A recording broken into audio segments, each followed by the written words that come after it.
Mkwasha musungu wana chikumisa yapa. Ndosa ndatomira ndaona mchitimisa mati.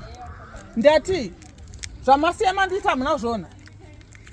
Amunazvona zvamasema ndita. Panoshanda mbona. Madi yenyuma. Naiwe ndiwori kufurira munhu kundira madhaka kudai so. Amusipana uchenda kwandakaito. Saka uri kundidira madhaka undita sei?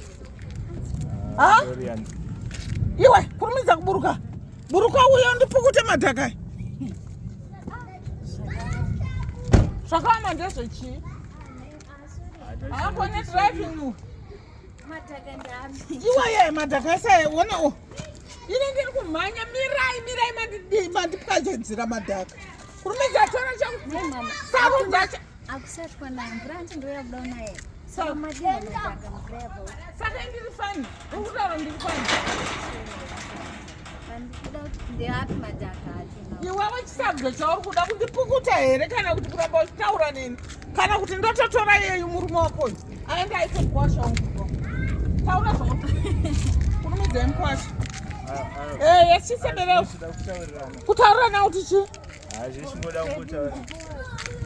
Ndasarudzwa zvauri kuda kutaura nawo chi? Ngatipukuta madhaka enyika mupukuta madhaka kana kuti wandochenda meo.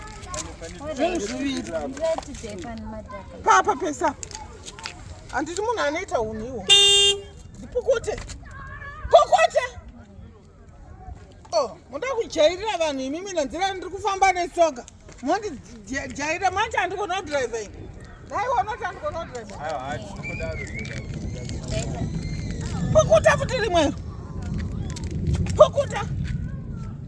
Achina tsvina here chauri kundipukutisa izvi. Vandipukuta zvese izvi. Pukuta izvi. Ndisai.